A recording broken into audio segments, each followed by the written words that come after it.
Raka tidak pernah berniat kembali ke kampung halamannya. Tempat itu telah lama ia kubur dalam kenangan buruk yang penuh darah.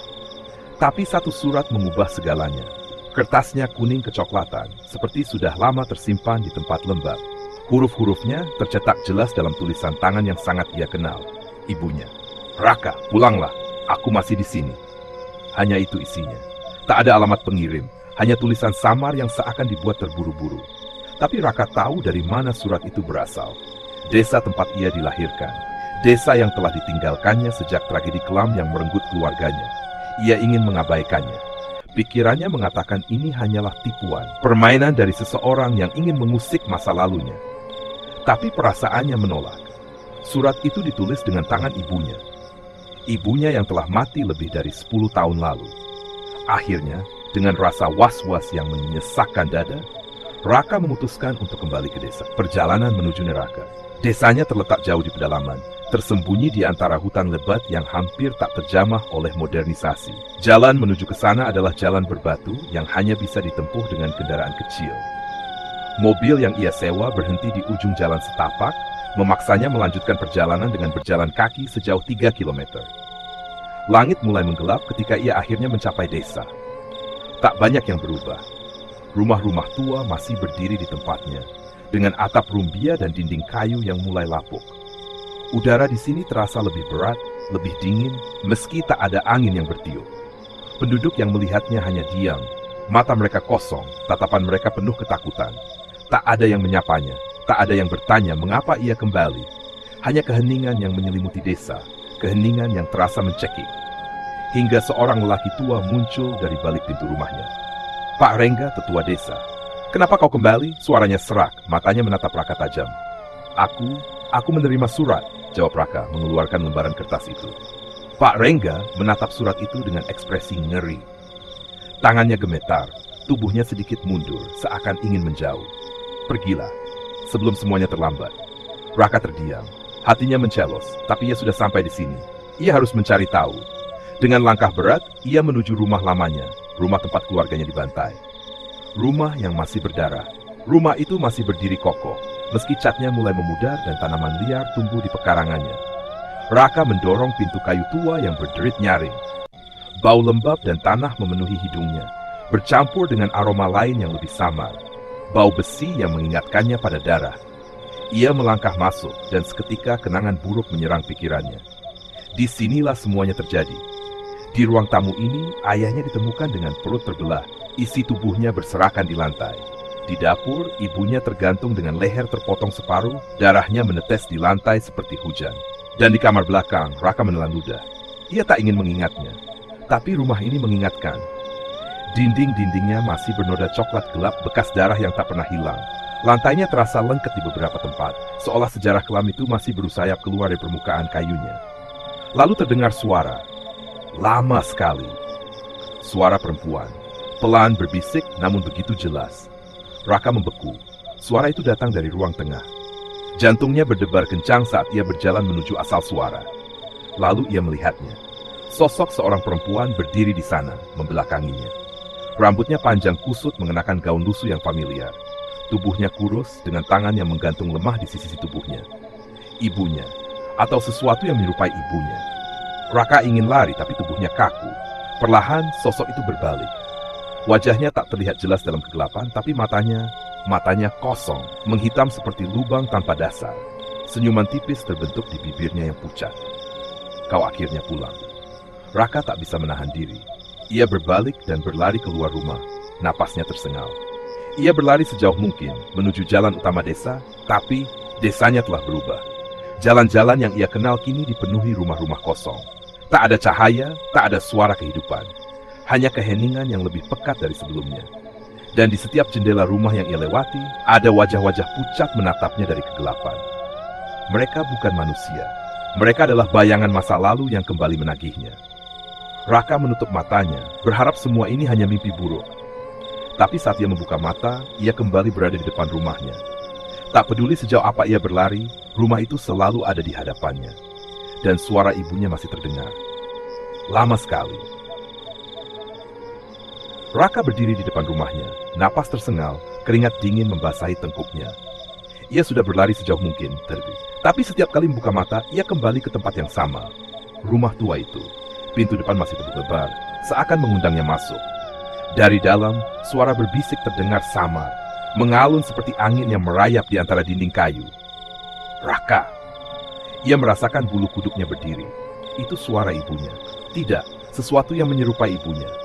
Jantungnya berdebar keras, tapi kakinya seakan bergerak sendiri, melangkah perlahan ke dalam rumah.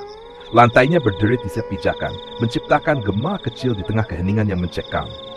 Bau anyir darah masih melekat di udara, bercampur dengan aroma busuk yang semakin menusuk. Di ruang tengah, lampu minyak tua masih menyala, memancarkan cahaya redup yang berkedip-kedip seperti hampir padam. Di sudut ruangan, sesosok perempuan berdiri membelakanginya. Ibunya. Gaunnya masih sama seperti yang dikenakan saat ia terakhir kali melihatnya. Lusuh, kotor, dan penuh noda darah kering. Rambut panjangnya tergerai, bergoyang perlahan seiring hembusan angin dingin yang entah dari mana asalnya. Raka ingin mundur, tapi tubuhnya seakan membeku. Lalu perlahan-lahan sosok itu berbalik. Wajah ibunya masih sama, tapi ada sesuatu yang salah. Matanya kosong, hanya lubang hitam yang menganga. Bibirnya pucat dan pecah-pecah, tapi tetap tersenyum, mengulangi kata-kata yang sama dengan suara yang lebih lirih. Lama sekali, suara itu terdengar aneh, terdistorsi, seakan keluar dari tenggorokan yang sudah lama membusuk. Raka mundur satu langkah. Lantai kayu di bawahnya berderit nyaring. Sosok itu tiba-tiba bergerak cepat. Dalam sekejap, wajahnya hanya berjarak beberapa sentimeter dari Raka. Bau busuk yang menyengat menerpa wajahnya, membuat perutnya terasa mual. "Kau akhirnya pulang," bisiknya. Raka berusaha berteriak, tapi suaranya tertahan di tenggorokan. Tangannya terangkat untuk mendorong sosok itu menjauh, tapi saat ia menyentuh kulit ibunya, sesuatu yang mengerikan terjadi. Daging di wajah ibunya tiba-tiba melunak dan meleleh, seperti lilin yang terbakar. Kulitnya mencair, jatuh ke lantai dengan suara gemericik menjijikkan, meninggalkan tengkorak yang masih tersenyum padanya. Dari dalam rongga mata kosong itu, sesuatu bergerak. Belatung putih menggeliat, merayap keluar seperti mencari tempat baru untuk bersarang. Raka menjerit. Tubuhnya jatuh ke belakang, membentur lantai dengan keras. Ia merangkak mundur, matanya masih terpaku pada sosok ibunya yang perlahan hancur di depan matanya. Tapi sebelum ia bisa bangkit dan berlari, sesuatu mencengkeram pergelangan kakinya, tangan ibunya. Jari-jarinya yang kurus mencengkeram kuat, kuku-kuku panjangnya menancap dalam kulit Raka. Darah mengalir dari luka itu, menetes ke lantai bercampur dengan cairan busuk yang mengalir dari tubuh ibunya. "Jangan pergi," suara itu berubah. Bukan lagi suara ibunya, melainkan suara-suara lain, banyak, tumpang tindih, seperti berasal dari puluhan mulut yang berbicara bersamaan. Raka menendang sekuat tenaga, berhasil melepaskan diri dan merangkak ke belakang. Tapi sebelum ia bisa bangkit, sesuatu berbisik di telinganya, suara yang begitu dekat seolah berasal dari dalam kepalanya sendiri. "Kau tidak akan pernah bisa pergi, Raka." Darahnya membeku. Ia menoleh ke samping dan melihat wajah ibunya yang sudah tinggal tengkorak, tersenyum dengan gigi-gigi yang menghitam. Seketika, ruangan itu berputar. Lantainya seperti mencair, dinding-dindingnya bergerak sendiri, berubah bentuk seperti daging yang bernapas. Raka menutup matanya, berharap ini semua hanya mimpi buruk. Tapi saat ia membukanya kembali, ia sudah berada di kamar tidurnya. Di luar, malam masih gelap. Di dalam, suara bisikan belum berhenti. Dan di pojok ruangan, bayangan ibunya masih berdiri, tersenyum. "Selamat datang di rumah, Nak." Raka terbangun dengan napas tersengal. Kamar itu gelap, hanya diterangi cahaya bulan pucat yang menyelinap melalui celah jendela kayu. Dinding-dindingnya terasa lebih sempit dari yang ia ingat, seakan rumah ini semakin menyusut, menelannya perlahan. Lalu ia melihatnya. Di luar jendela ada sesuatu yang berdiri di tengah halaman. Seorang anak kecil. Tubuhnya telanjang, kulitnya pucat kehijauan seperti mayat yang sudah lama membusuk. Perutnya terbelah, organ-organ dalamnya menggelantung keluar, berayun pelan saat angin malam bertiup. Tapi yang paling mengerikan adalah wajahnya, atau lebih tepatnya, ketidakhadiran wajahnya. Tak ada mata, tak ada hidung, tak ada mulut. Hanya kulit datar yang kosong. Raka menahan napas, berharap itu hanya ilusi, tapi anak itu mulai bergerak. Bukan dengan cara biasa. Lehernya terpelintir 180 derajat, tubuhnya diam, tapi kepalanya perlahan menoleh ke arah Raka, meski ia tak memiliki mata.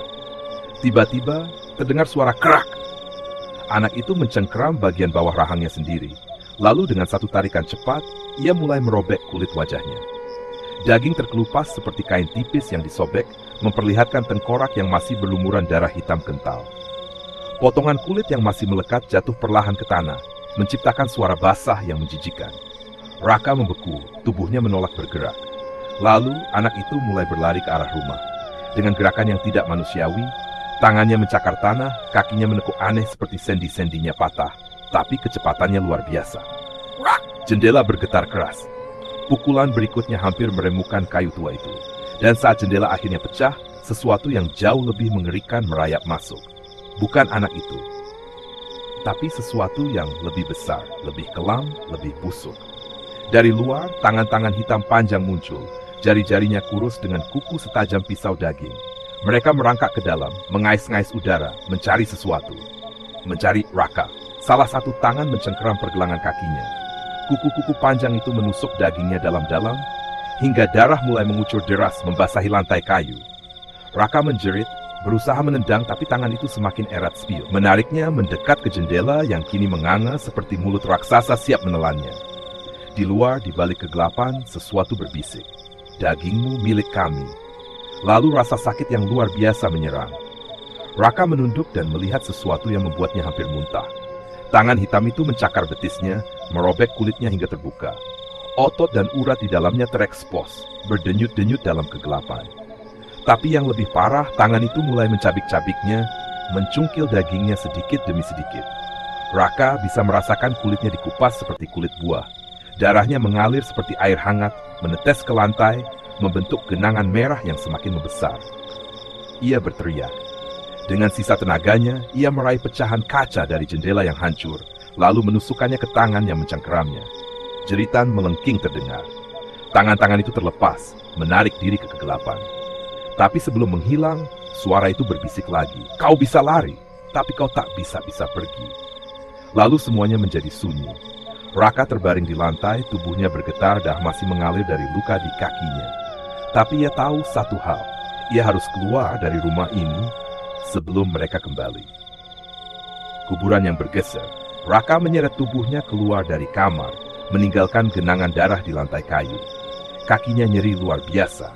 Luka yang menganga membuat setiap langkah terasa seperti berjalan di atas bara. Tapi ia tidak punya pilihan. Ia harus keluar dari rumah ini sebelum mereka kembali. Namun saat mencapai pintu depan, ia membeku. Rumah-rumah di seberang jalan telah berubah. Dindingnya bukan lagi kayu tua, melainkan tumpukan daging membusuk, menggeliat seperti masih hidup. Dari celah-celah dinding itu, jari-jari manusia mencuat, meronta-ronta seakan mencoba keluar. Beberapa dari mereka memiliki wajah penduduk desa yang dulu dikenalnya, kini berubah menjadi ekspresi ketakutan yang membeku selamanya. Dan di tengah jalan desa, ada sesuatu yang tidak seharusnya ada. Kuburan. Nisan-nisan kayu tua berjejer rapi, tapi tanahnya basah, seolah baru saja digali ulang.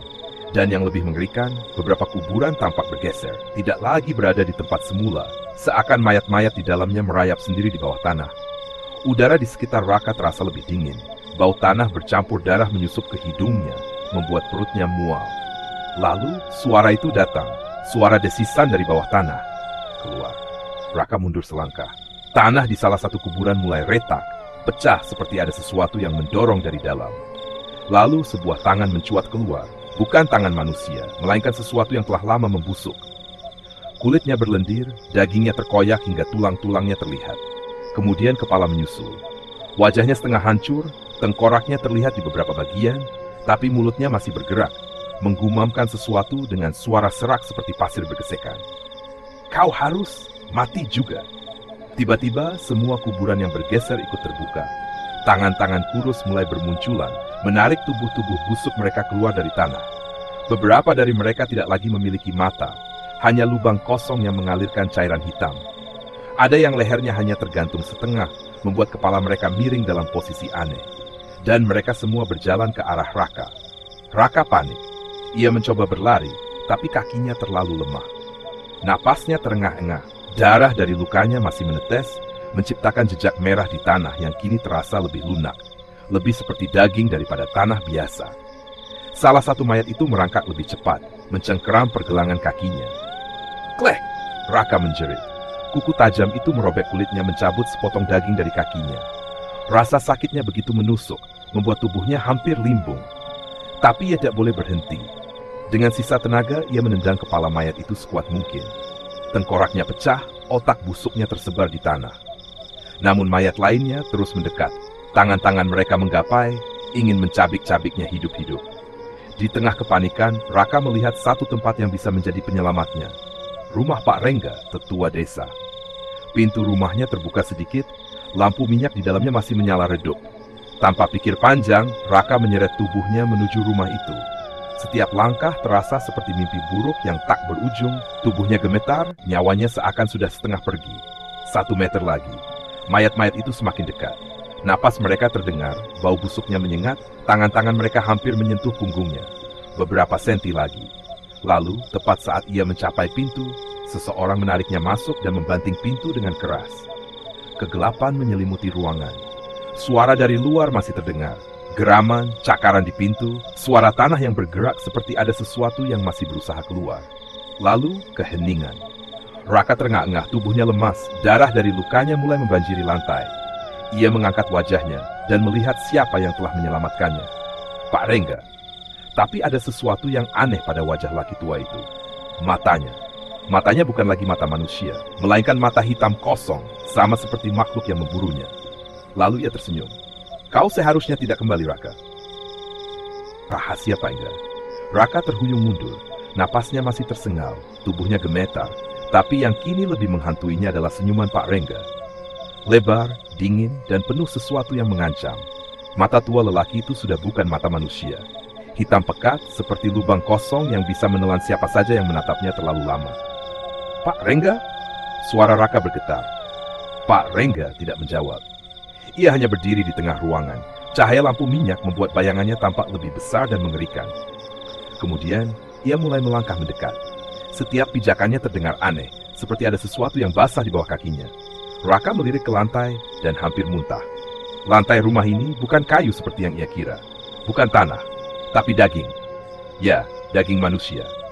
Kulit-kulit yang dijahit membentuk lantai, beberapa bagian masih memiliki potongan wajah dengan ekspresi ngeri membeku selamanya. Mata-mata membusuk menatap kosong ke langit-langit, dan di beberapa sudut ada jari-jari yang mencuat dari bawah seakan masih berusaha keluar. Pak Rengga tersenyum lebih lebar. Kau sudah melihatnya ya? Raka ingin berlari, tapi tubuhnya terlalu lemah. Pak Rengga mengangkat tangannya, dan sesuatu mulai merayap keluar dari lengan bajunya. Bukan ular, bukan cacing, melainkan usus manusia yang masih berdenyut. Organ itu menggeliat, merayap turun, lalu menyeret dirinya sendiri di lantai daging menuju Raka. Kau tahu kenapa desa ini mati, Raka? Suara Pak Rengga berubah. Bukan lagi suara orang tua renta, tapi seperti suara yang berasal dari puluhan mulut yang berbicara bersamaan. Karena aku yang membunuh mereka semua. Jantung Raka mencelos. Pak Rengga tertawa pelan. Ia mengangkat tangannya lebih tinggi, dan tiba-tiba lantai di bawah mereka mulai bergerak. Lantai itu hidup. Raka bisa melihatnya sekarang. Daging yang menegang, wajah-wajah yang berteriak tanpa suara, dan di tengah ruangan, sebuah lubang besar mulai terbuka, menganga seperti mulut raksasa yang lapar. Dari dalam lubang itu, tangan-tangan menjulur, berusaha meraih Raka. Pak Rengga mengulurkan tangannya ke arah Raka, dan dengan suara pelan, ia berkata, saatnya kau menjadi bagian dari desa ini. Lalu, sesuatu menarik kaki Raka. Bukan tangan manusia, melainkan tangan-tangan yang lebih panjang, lebih kurus, dengan kuku yang begitu tajam hingga mencabik dagingnya hanya dengan satu sentuhan. Raka berteriak saat ia ditarik ke dalam lubang. Kuku-kuku itu merobek pahanya, mencabik perutnya, hingga darahnya mengalir deras. Tapi sebelum semuanya gelap, sebelum ia tenggelam ke dalam lubang kematian itu, ia melihat satu hal yang lebih mengerikan dari semuanya. Pak Rengga mulai membuka kulitnya sendiri. Dari balik kulit itu sesuatu yang bukan manusia keluar, makhluk tanpa wajah dengan tubuh yang menjijikkan seperti tumpukan daging busuk. Makhluk itu menatapnya, lalu berbisik, jangan takut Raka, sebentar lagi kau akan menjadi bagian dari kami. Dan semuanya menjadi hitam. Bangkit dari lubang. Raka terjatuh ke dalam kegelapan. Udara di sekelilingnya begitu dingin, menusuk sampai ke tulang. Bau busuk memenuhi paru-parunya. Bau daging membusuk, darah basi dan sesuatu yang lebih menjijikkan dari itu. Saat tubuhnya membentur dasar lubang, sesuatu yang lunak menyambutnya. Daging. Ia terbaring di atas tumpukan tubuh manusia yang telah lama mati. Kulit mereka membiru, dagingnya meleleh seperti lilin yang mencair. Matanya membelalak kosong, mulut-mulut mereka masih terbuka, seakan kematian mereka begitu menyiksa hingga jeritan terakhirnya membeku selamanya. Raka ingin bangun, tapi sesuatu menahan tubuhnya. Tangan-tangan busuk itu bergerak. Mereka mencengkeram kakinya, merayap naik ke pahanya, ke perutnya, ke dadanya. Jari-jari mereka mencakar kulitnya, meninggalkan luka yang dalam. Lalu mereka mulai merobeknya. Sakit. Darah menyembur dari perutnya saat kuku-kuku tajam itu mengoyaknya seperti hewan buruan. Isi perutnya mulai keluar, menjuntai seperti tali yang menjijikkan. Raka menjerit, tapi tak ada yang mendengar. Tangan-tangan itu terus mencabik, terus menguliti, terus menyiksanya tanpa belas kasihan. Dan di atas sana Pak Rengga berdiri di tepi lubang, menyaksikan dengan senyum puas. Jangan melawan, Raka. Ini takdirmu. Tapi tidak mati. Dengan sisa tenaga, ia meraih sesuatu yang keras di antara tumpukan mayat tulang paha manusia. Tanpa pikir panjang, ia mengayunkannya sekuat tenaga. Tulang itu menghantam salah satu kepala busuk yang mencengkeramnya. Tengkoraknya pecah, cairan hitam menyembur keluar. Makhluk itu merintih, melepas cengkeramannya, memberikan Raka kesempatan untuk bergerak. Dengan tubuh yang terkoyak, Raka merangkak, mencabut ususnya sendiri yang sudah menjuntai, lalu menggigit bibirnya menahan sakit. Ia tidak akan mati di sini. Pak Rengga menyadari itu. Tiba-tiba sesuatu jatuh dari atas. Daging yang masih hidup. Makhluk itu bukan manusia lagi. Tubuhnya seperti gumpalan daging yang menggeliat, penuh dengan wajah-wajah yang menangis dan menjerit. Mulut-mulut mereka terbuka, mencoba menggigit, merobek, mencabik Raka. Raka melompat ke samping, nyaris terkena serangan. Di atasnya, Pak Rengga mulai menggumamkan sesuatu. Mantra. Dan dinding lubang mulai bergerak. Lubang ini bukan sekadar lubang. Lubang ini adalah sesuatu yang lebih besar. Dan Raka ada di dalamnya. Tapi ia tidak akan mati tanpa perlawanan. Ia meraih potongan tulang yang lebih tajam, lalu menusukkannya ke salah satu wajah yang muncul dari makhluk daging itu. Jeritan melengking terdengar. Tubuh makhluk itu mengejang. Raka tidak berhenti. Dengan sekuat tenaga, ia merobek daging di sekelilingnya. Menggali, memanjat, mencabik, mengoyak, melawan segala yang menghalanginya. Darahnya terus mengalir, nyawanya hampir habis. Tapi akhirnya, tangannya meraih tepian lubang. Dan dengan satu tarikan terakhir, ia keluar dari neraka itu. Pak Rengga terkejut. Tidak, itu mustahil. Raka menatapnya. Matanya bukan lagi mata manusia biasa. Matanya adalah mata seseorang yang telah bangkit dari maut.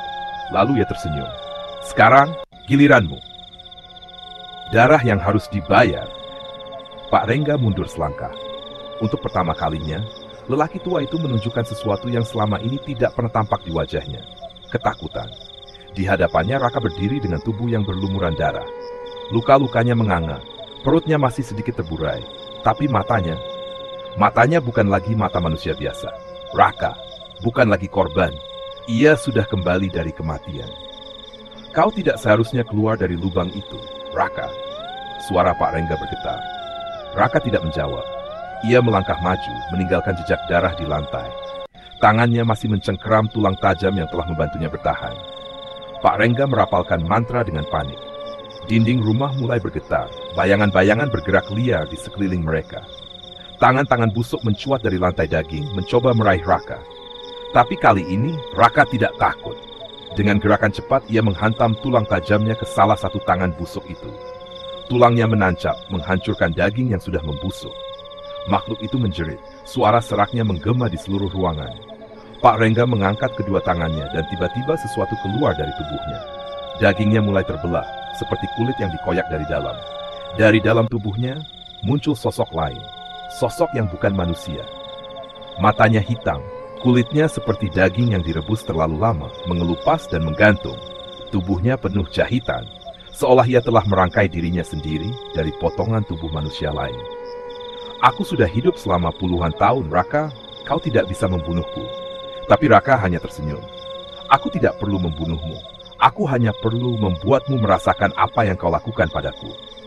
Dengan cepat Raka menyerang. Tulang di tangannya ia hunuskan ke perut Pak Rengga, lalu merobeknya ke atas. Darah menyembur ke segala arah. Pak Rengga berteriak, tapi Raka tidak berhenti. Tangannya masuk lebih dalam, mencengkeram isi perut lelaki itu, lalu menariknya keluar dengan paksa. Isi perut Pak Rengga tumpah ke lantai, tapi ia tidak mati. Pak Rengga tertawa, meski darah mengalir dari mulutnya. Kau pikir itu cukup, Raka? Tiba-tiba sesuatu yang mengerikan terjadi. Darah yang menggenang di lantai mulai bergerak. Seperti memiliki nyawa sendiri, cairan merah itu merayap naik ke tubuh Pak Rengga dan menyatu kembali dengan luka-lukanya. Dagingnya mulai tumbuh lagi. Isi perutnya yang berceceran perlahan terserap kembali. Ia sedang beregenerasi. Kau tidak bisa membunuhku, Raka. Aku adalah bagian dari desa ini. Aku adalah bagian dari kutukan ini. Tapi Raka hanya tersenyum miring. Kutukan bisa dipatahkan dengan darah yang harus dibayar. Lalu ia melakukan sesuatu yang tidak diduga Pak Rengga. Rak menghujamkan tulang tajam itu ke dadanya sendiri. Darahnya menyembur. Pak Rengga membelalak. Apa yang kau lakukan? Raka tersenyum. Darah mengalir dari sudut bibirnya. Aku adalah bagian dari desa ini juga, kan? Kalau begitu, aku juga bisa menghancurkannya dari dalam. Pak Rengga mencoba bergerak, tapi sesuatu menahannya. Tangannya bergetar. Kulitnya mulai menghitam. Darah Raka, darah seseorang yang telah kembali dari kematian, ternyata adalah racun bagi kutukan itu. Pak Rengga menjerit kesakitan. Kulitnya mulai meleleh. Tubuhnya bergetar hebat. Setiap dagingnya yang terjahit perlahan terlepas, seperti ada sesuatu yang mencabik-cabiknya di dalam. Tidak! Ia mencoba merapal mantra, tapi suaranya berubah menjadi erangan parau. Tubuhnya mengejang, wajahnya melengkung dalam ekspresi teror yang luar biasa. Lalu ia meledak. Dagingnya terpental ke segala arah, menyelimuti dinding rumah dengan darah hitam. Suara jeritannya menggema sebelum akhirnya lenyap, menyisakan keheningan yang mencekam. Raka terhuyung. Tubuhnya sudah terlalu lemah.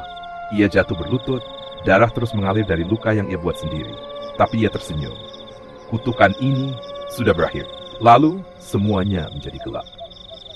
Nyawa yang masih tersisa. Raka terbangun dengan tubuh yang nyaris hancur. Darah menggenang di lantai, bercampur dengan potongan daging dan organ yang berserakan. Udara dipenuhi bau besi yang menusuk, bercampur dengan sisa pembakaran dari lilin-lilin yang masih berkedip-redup di sudut ruangan. Pak Rengga sudah mati, atau setidaknya tubuhnya sudah tidak ada lagi dalam bentuk yang bisa dikenali. Tapi ada sesuatu yang mengganjal. Suasana di dalam rumah ini masih terasa berat, seperti ada sesuatu yang belum selesai. Raka menggertakkan giginya. Tubuhnya sudah terlalu lemah, tapi pikirannya menolak menyerah.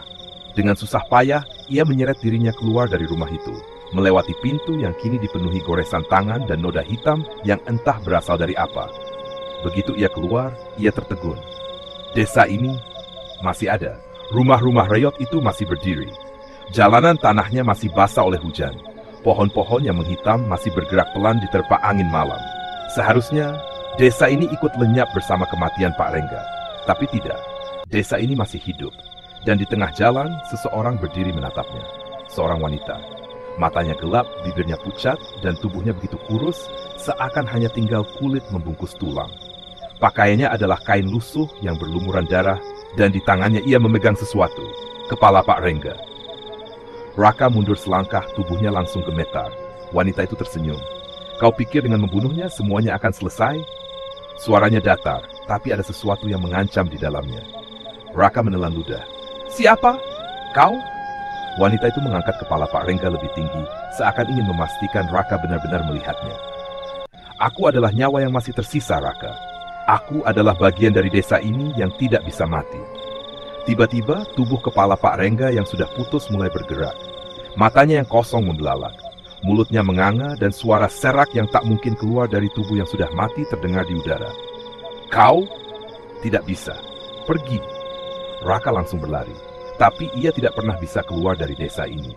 Karena setiap kali ia melewati batas desa, ia kembali ke titik semula. Wanita itu masih berdiri di tengah jalan. Masih tersenyum. Masih memegang kepala Pak Rengga yang terus berbisik. Dan Raka sadar, kutukan ini belum berakhir. Pintu yang tak bisa dibuka. Raka tersandung dan jatuh ke tanah. Ia memandang sekelilingnya dengan napas terengah-engah. Desa ini tak mungkin masih ada. Ia sudah membunuh Pak Rengga. Ia sudah merusak kutukan ini. Seharusnya semuanya berakhir. Tapi di depannya, wanita bergaun lusuh itu masih berdiri, memegang kepala Pak Rengga yang terus berbisik. Kau tidak bisa pergi, Raka. Raka bangkit dengan sisa tenaganya. Dengan langkah gontai, ia berlari ke arah hutan, melewati jalan setapak yang basah oleh lumpur dan darah. Matanya menangkap sesuatu di kejauhan. Sebuah rumah tua. Rumah yang berbeda dari yang lain. Rumah itu berdiri di ujung desa, lebih besar dari rumah-rumah lainnya, dengan dinding kayu yang mulai lapuk dan jendela yang tertutup kain hitam. Tapi yang paling aneh adalah pintunya. Pintu itu bergetar, seperti ada sesuatu di baliknya yang ingin keluar. Atau mungkin ingin masuk. Raka mendekat, tubuhnya gemetar. Di sekeliling rumah itu, tanah terlihat lebih hitam, seakan habis terbakar. Bau busuk semakin menusuk, lebih menyengat dari darah dan daging busuk yang pernah ia hirup. Wanita itu tidak mengejarnya, tapi suara kepalanya masih terdengar. "Jangan buka pintu itu, Raka." Raka berhenti di depan pintu. Tangannya terangkat gemetar. Di balik pintu ini, mungkin ada jawaban, atau mungkin sesuatu yang lebih buruk. Jari-jarinya menyentuh gagang pintu yang dingin. Ia menarik napas dalam. Lalu ia memutar gagangnya, dan pintu itu tak bisa dibuka. Gerbang ke dunia lain. Pintu itu tetap tak bergerak. Raka menggertakkan giginya. Dengan sisa tenaganya, ia menghantamkan kepalan tangan ke kayu tua itu. Suara dentuman bergema di udara, tapi pintu itu tetap tertutup rapat. Di belakangnya, suara wanita itu semakin dekat. "Jangan buka pintu itu, Raka." Tapi Raka tidak peduli. Sesuatu dalam dirinya mengatakan jawaban ada di balik pintu ini. Dengan teriakan penuh amarah, ia menghantam pintu itu sekali lagi. Kali ini, sesuatu terjadi. Kayu itu mulai retak, dan dari celahnya udara dingin menyembur keluar. Bukan sekadar angin biasa, udara ini seperti menyedot semua kehangatan dari tubuhnya, menusuk hingga ke tulang. Dan dari dalam terdengar suara. Bukan suara manusia, bukan suara dari dunia ini. Wanita di belakangnya berteriak ketakutan. "Kau tidak tahu apa yang sedang kau lakukan." Tapi Raka tidak berhenti. Ia menarik napas dalam. Lalu dengan sekuat tenaga, ia mendorong pintu itu. Pintu itu terbuka. Berubah. Gerbang ke dunia lain. Udara hitam menyembur keluar dari balik pintu, menelan segalanya dalam kegelapan. Tiba-tiba, Raka bukan lagi berada di desa itu. Ia berdiri di tempat yang tak bisa ia pahami. Langit berwarna merah tua, seperti daging yang mengelupas. Tanah di bawahnya tidak padat, tapi juga bukan cair. Seolah ia berdiri di atas permukaan yang selalu bergerak, seperti daging yang hidup. Di sekelilingnya, makhluk-makhluk tak berbentuk bergerak di kejauhan, merangkak di tanah, berbisik tanpa suara. Dan di depannya, Pak Rengga berdiri. Tapi bukan lagi sebagai manusia. Tubuhnya kini lebih tinggi, lebih besar, dengan daging yang terus mengelupas dan tumbuh kembali. Matanya kosong, mulutnya terbelah hingga ke telinga, dan tangannya memegang sesuatu, jantung berdenyut. "Kau telah membuka gerbang, Raka." Suaranya bukan lagi suara manusia. "Dan sekarang kau adalah bagian." Raka mencoba bergerak, tapi tubuhnya membeku. Ia melihat tangannya, kulitnya mulai mengelupas, berubah menjadi warna hitam seperti makhluk-makhluk di sekitarnya. Ia mencoba berteriak, tapi suaranya lenyap, karena kini ia bukan lagi manusia.